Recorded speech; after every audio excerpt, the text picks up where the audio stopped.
I've just had a look at the rack tariff. If you're walking off the street, it's eye-watering, the prices for this place. So I got a pretty good deal actually. I mean, not even a pretty good, a really good deal for tonight. With a 25% off.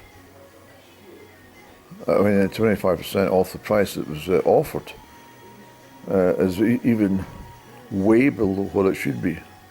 So I've done really well actually. And so forking out what I did for the dinner is, well, it's here nor there because it was a beautiful dinner and it hasn't really cost me anything when I think about it. Not really, it's not, because I remember working in London and it was 470 bedrooms and I worked as a night auditor. There was only a team of 3 of us. And basically we had to collate and gather and ledger all the accounts for the whole business from that passing day. Everything from the restaurant to the bars, to the housekeeping, just everything. Foreign currencies. Very early on the computer systems. Mount Charlotte Group were. Do you remember that clock? You remember that, do you? Yes, Mount Charlotte were pioneers in the hotel industry for getting it all computerized. And I was in there at a very early stage. But one of the places I worked in, well, I worked at the Barbican, the new Barbican Hotel, but I also worked at the London Ryan Hotel, part of the same group, and I worked as a telephonist, and as well as reception, of course. But my main position was telephonist. It was one of the old bloody things where when you got a call, it was all these cables and little connectors, and you used to slot them into all these different holes. It was amazing. I mean, it was very vintage, this bloody stuff. This is the only part of the Mount Charlotte group that they hadn't got their act together on computerized telephone systems. But it was quite amazing. I really liked that place. That was at King's Cross. And but the Barbican was even better. But the reason for me bringing it up was the fact in 1989 there was a tube strike. I don't know if you remember the Midland Bank. I think they were taken over by the NatWest, but Midland Bank would phone in and they would take a whole bloody floor. Well, they'd take 30 to 100 rooms on occasions when these strikes were. You just got a telex would come through. Midland Bank secure all these rooms for our staff in the city. The city. This is before Canary Wharf was set up. The city of London was just literally a stone's throw away from where I was. It's very busy. People started awful bloody early in the morning. I mean, we were coming to the end of the shift, and most people got up and had breakfast and bloody were off to work by 6:30 in the morning. London people, I have to tell you, London people get up very, very early. And people who work in London get up even earlier. They commute from all over the bloody place just to get to London to be there for 9 o'clock in the morning or 8 o'clock in the morning. It's incredible. It's quite an incredible sight, even at Victoria. Busiest time of the day is about 9:15. Yeah, unbelievable the amount of people that start pouring out of that bloody station. Well, it's Pancras, St Pancras, you know. What was I talking about? Oh yes, so I remember this Midland Bank situation, and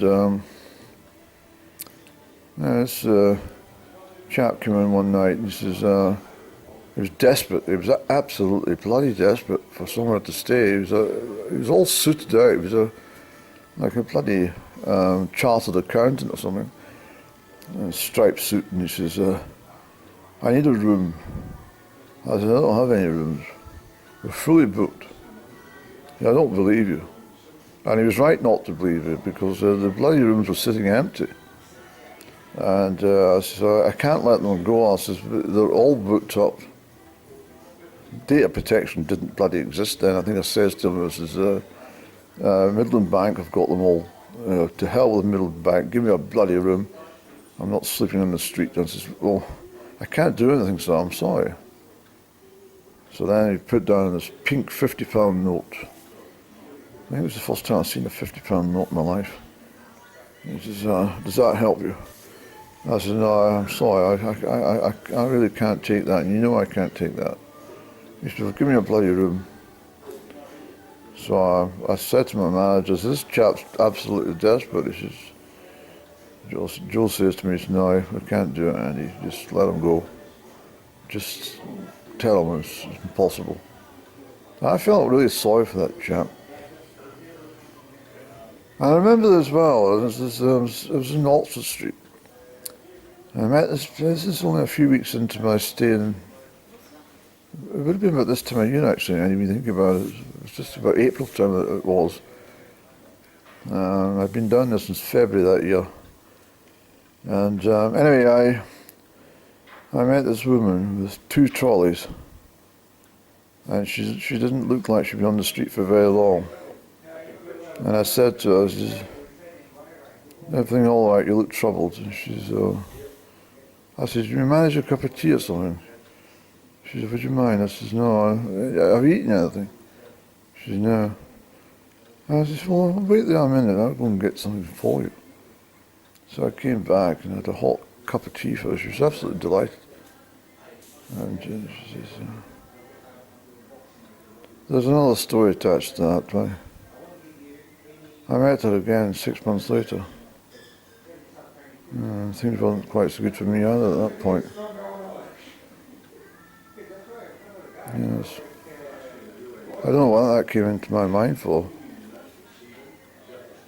But I do remember that Phil Collins song.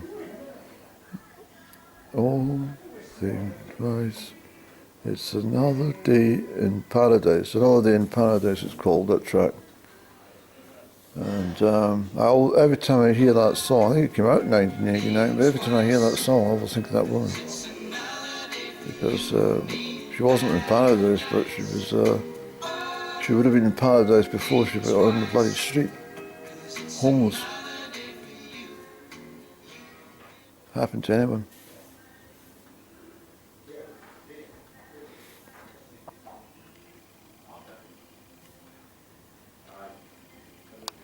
So I'm quite at home sitting here. I am at home actually. I've been kidding around. I'm not in a hotel at all. I'm actually sitting in my lounge. The reason I've got so many chairs is I quite like to set them all up for musical chairs. I play individual musical chairs.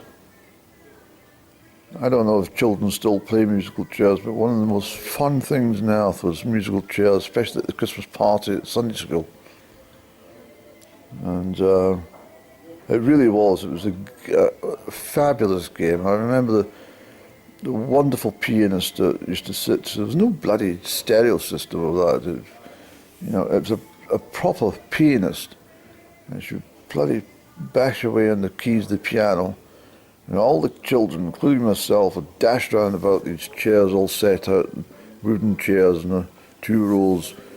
And the music would stop, the piano would stop, and we'd have to crash ourselves, our bottoms down onto one of the empty seats.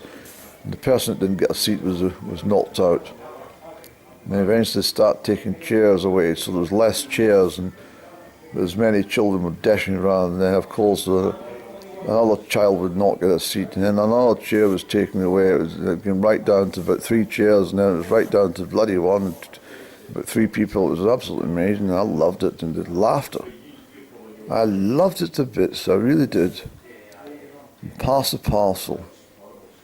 That was a fun game. It really was. I mean, there was no real money expense. You don't need bloody Xboxes and all these bloody things. I mean, you just wrap up a bloody present in a cardboard box with some pretty paper and pass it around a few children.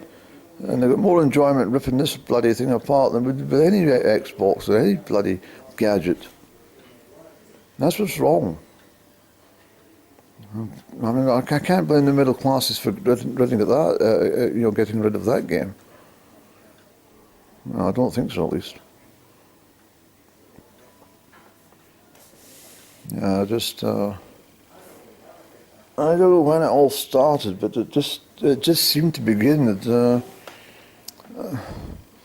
It seemed to begin around technology. It seemed to happen around technology. I mean, children getting a robot kind of car. What was that bloody stupid game they had? What was it called? Wii or something?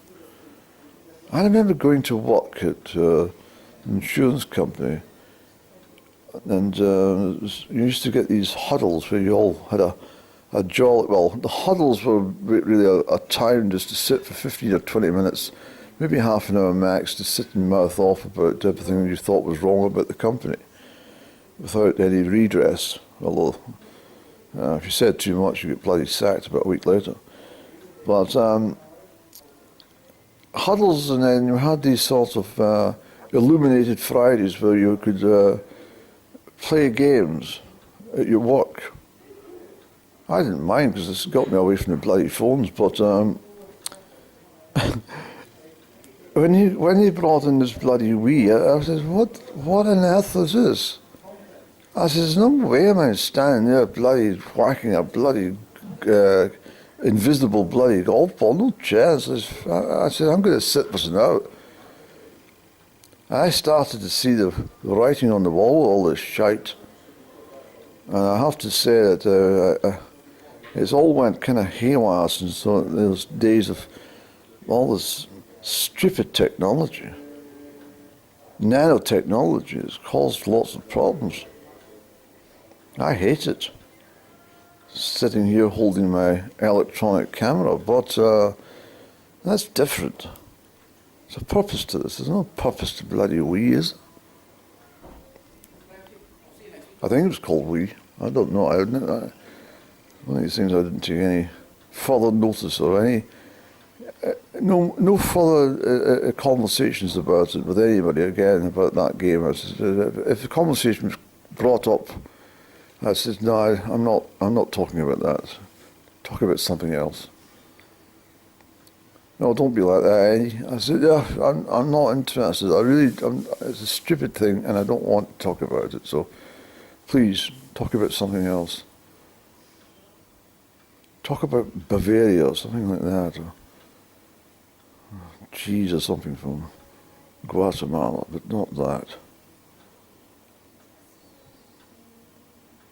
Well, I suppose I better go to retire upstairs and make the most of my sleeping quarters till morning, since the clocks go forward an hour this evening. I don't want to bloody sleep in, do I?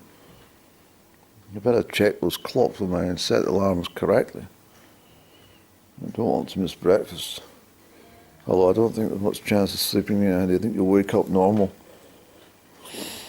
Yes.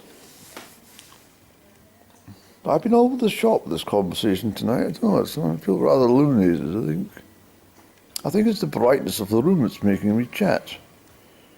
Rather dingy, poorly lit quarters where I stay. I don't really go for lots of illumination. I mean, bloody hell, I don't know how many lights are in this room, but there must be at least 3 dozen light bulbs required just to illuminate this room. No, I don't think I could sustain that for long. I don't like LED lights. I'm not a fan. I hate them. And I bought a couple of light bulbs in the last year. I was in Tesco. I don't know why I'd bloody done it. As soon as I picked it up, I thought there's going to be a problem with this, Annie. It says white on the box, so off-white, but it's not going to be, and it wasn't. It was a bloody cyclic, a really cyclic kind of white, a sort of light that you would use for torture purposes, you know. It was just horrible, and I've still got those light bulbs, but every time I turn it on, I just feel physically sick. So I need to go and speak to my electrician and take one down and say, well, what the hell is this? And I'm going to say to him, can you supplement this with a very nice warm light? Do we have a bayonet light bulb of a vintage variety that doesn't give you a bloody sore head? But anyway, I think we better go upstairs, Andy. One thing about this particular hotel, as I found the last time, it is extremely hot. It's not extremely hot. It's probably hotter than in my living quarters. I don't like living in a hot house, not really, and I don't like a hot bedroom. So I've opened the window upstairs, and hopefully, by the time I get up to my bedroom, it'll be freezing cold, and that's the way I like it. I can't stand a warm bedroom. I really don't like it. I think it's not healthy, and it's if you go and stay in a bothy or sleep in a tent overnight, then, you know, if you've been used to bloody 24 degrees when you're sleeping, then you're not going to do very well when it's -6 outside and you've got a tent up over the top of you. No, not at all. Anyway, it's been a long chat, Andy. I like these long chats. And the clock likes it. Yes. It's been a long one, eh? Good night, clock. A happy, happy clock, that, isn't it? It really is.